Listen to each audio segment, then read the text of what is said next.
Jazeera News Network is demanding the release of its 4 reporters detained in Egypt. The journalists were arrested on Sunday after authorities accused them of being members of the now outlawed Muslim Brotherhood. The news channel, as we hear in this report, is accused of being partisan.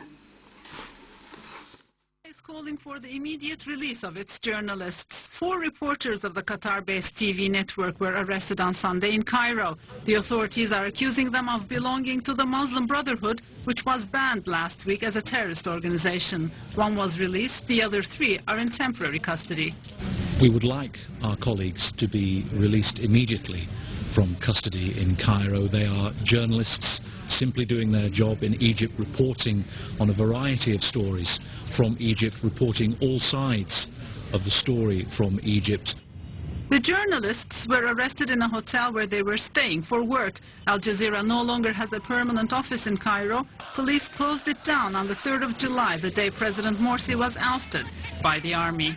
The arrest of Al Jazeera reporters coincides with the Egyptian government's intensified clampdown against the Muslim Brotherhood. Qatar is often blamed for supporting the organization. In spite of the fact that Jazeera has vulgarized its track record and has become partisan and part of the ongoing struggle in Egypt right now, and they're siding with the Muslim Brotherhood, however, the state is not justified in what happened today or in any of the harassment that has happened to this station recently. Today, Egypt, along with Syria and Iraq, is reportedly one of the world's most dangerous countries for journalists. The Committee to Protect Journalists denounces the arrests. They are targeting journalists and closing a large number of media outlets that the government considers are not representing the political or editorial line that should be followed according to the views of the Egyptian government. Al Jazeera has hired lawyers in Cairo to try to obtain the release of its journalists. Extreme winter conditions have hit parts of the U.S., especially in Massachusetts. The situation, which has resulted in the cancellation of more than 15,000 flights, is expected to last for days. CNN's Laurie Shagul braved the elements to show how hard hit these areas are. To pile up here on Cape Cod as fierce winds, frigid temps, and coastal flooding threaten residents of the beachfront homes. Eastern Massachusetts is expected to be among the hardest hit, with blizzard warnings in effect in some areas through the morning. But it's not just the snow that's a concern. Limited visibility is making driving conditions treacherous. We're on the road. It's about 6 p.m. We're about an hour and a half away from Cape Cod, and we're seeing the first signs of the storm. You can see the ice forming on our windshield right here. Temperatures dropping pretty rapidly. We actually just passed 2 accidents. Another car pulled over trying to scrape that ice from their windshield.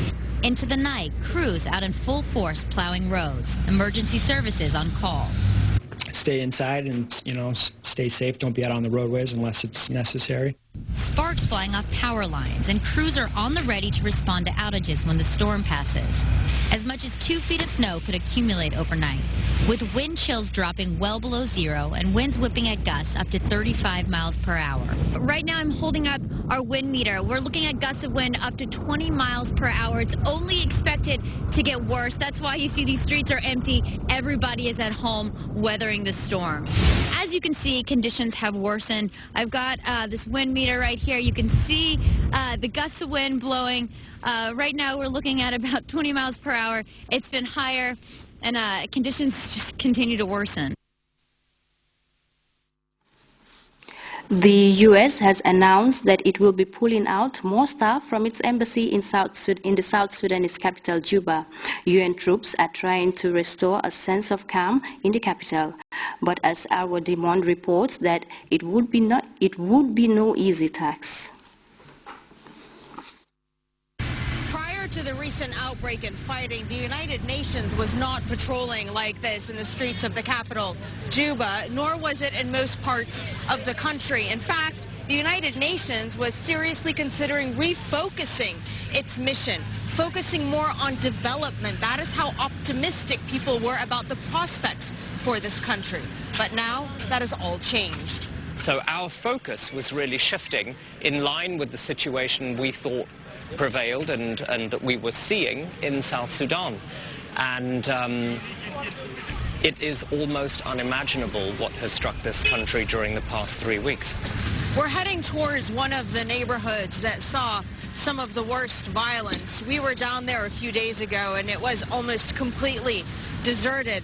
Part of the aim of these patrols is not just securing the local civilian population, but also trying to rebuild a sense of confidence amongst people that it is safe enough for them to go back home. I want to know that there's no problem. Okay. Thank you, my brother. Okay. In 3 days, everything can okay. Everyone can go back home.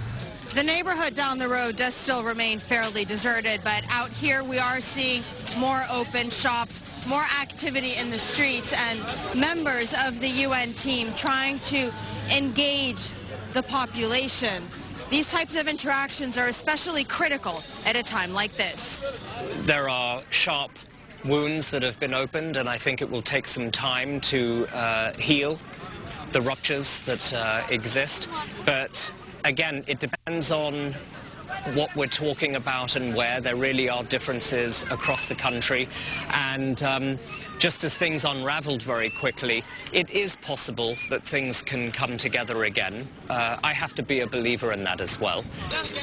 This is one of the UN compounds in the capital, and even though the situation outside its gates is, relatively speaking, fairly safe, even those who do leave the compound during the day tend to come back at night. But the main issue for the UN is not necessarily protecting those civilians that have managed to seek sanctuary within its various bases across the country.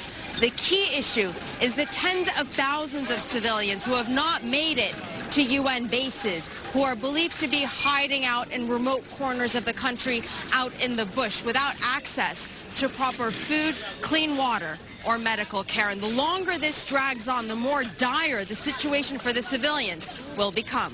Arwa Damon, CNN, Juba. And before we take leave of you, a quick reminder of the day's top stories.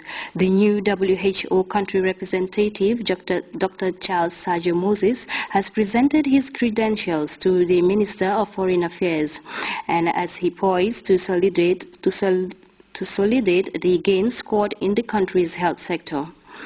Extremely harsh winter conditions in many parts of the United States have resulted in the cancellation of thousands of flights, leaving stranded passengers in a nightmare. And the Al Jazeera News Network is demanding the release of 4 of its reporters being detained by the Cairo government for alleged links with the now outlawed Muslim Brotherhood. That was all in this edition of the news. From me, Winifred Nicole Hadibet, and the team, thanks for your time and stick with Grts.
nimmire ko banam programme eti kami ko jamaat ni man la ko to moy entom ko bajo mi ajabu ngola luwa bare metti no propre mi tati 2013 di kayra no kana be de mi tan mayo kam 2014 fu mondo sala ata jambito no du po mi taka mo no kana di kayra yam mi tede kan la mo to kana bukan kukun di ka jammo ruji ma fon la ma jo fakir bare pour